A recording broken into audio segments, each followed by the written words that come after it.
शहर की सर्द रात थी। सड़कें खाली, लाइटें टिमटिमा रही थीं। एक पुलिस वैन धीरे धीरे पुराने बाजार की तरफ बढ़ रही थी। इंस्पेक्टर राजवीर सिंह की आंखें हर कोने पर घूम रही थीं। आज किसी ने मंदिर के पास से चोरी की है, लड़का यहीं कहीं होगा। तभी उन्हें एक परछाई दिखी।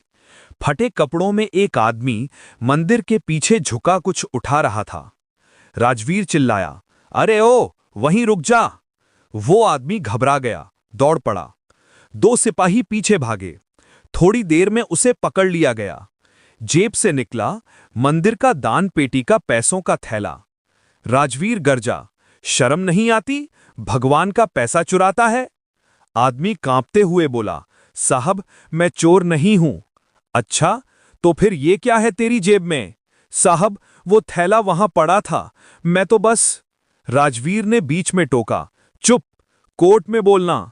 और उसे थाने ले आया। थाने में सर्दी और खामोशी दोनों थीं। आदमी ठंड से कांप रहा था। नाम पूछा गया, मोहन यादव। काम? पहले रिक्शा चलाता था, अब कुछ दिन से काम नहीं मिल रहा। राजवीर ने हंसते हुए कहा, हर चोर यही बोलता है।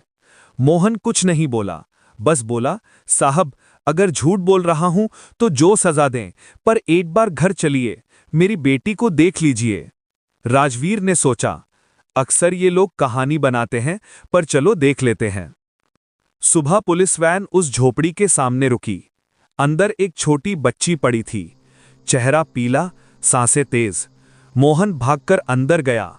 शिवानी, देख बेटा, पापा आ गए। बच्ची ने कमजोर आवाज में कहा, पापा दवा ले आए? मोहन की आंखें भर आईं। ले आऊंगा बेटा। राजवीर ने इधर उधर देखा। टेबल पर कुछ पुरानी दवाइयां, एक खाली कटोरी और भगवान की फोटो थी। मोहन ने धीरे से कहा, साहब रात में बेटी की तबीयत बहुत बिगड़ गई थी। मैं अस्पताल गया, वहां बोले 200 रुपए की दवा लानी होगी। जेब खाली थी।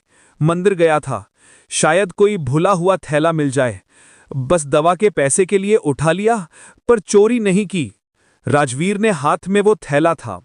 उसने खोला, अंदर 320 रुपए थे और ऊपर रखा था भगवान का फूल। मोहन बोला, मैं सोच रहा था सुबह पूजा करके माफी मांग लूंगा। राजवीर कुछ पल खामोश रहा, फिर जेब से पैसे निकाले और मोहन को दिए। चलो पहले बेटी की दवा लाओ। कुछ देर बाद अस्पताल पहुंचे। राजवीर ने डॉक्टर से कहा, बच्ची का इलाज पूरा करो, खर्च मैं दूंगा। डॉक्टर ने सिर हिलाया। मोहन बार बार हाथ जोड़ रहा था, साहब आप फरिश्ता हैं। 2 दिन बाद जब बच्ची ठीक हुई तो मोहन वैन के पास आया।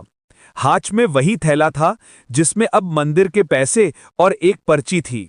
उसने कहा, साहब पैसे पूरे वापस कर दीजिए और ये लिखकर दिया है कि भगवान मेरी गलती माफ करना। राजवीर ने उसकी आंखों में देखा। वो चोर नहीं था, बस मजबूर था। थोड़ी देर के लिए सन्नाटा छा गया।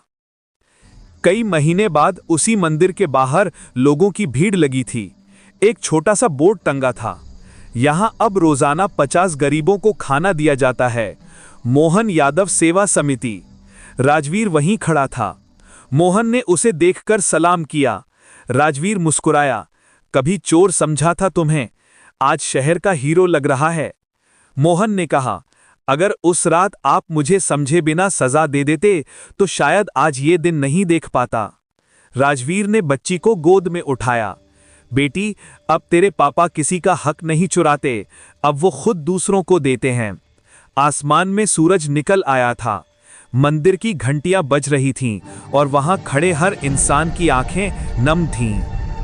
अगर इस कहानी ने आपके दिल को छू लिया हो तो लाइक करें, कमेंट करें और सब्सक्राइब करें। रियल कहानी स्टोरीज, जहां हर कहानी एक सीख छोड़ जाती है और यकीन दिलाती है कि अच्छाई कभी बेकार नहीं जाती।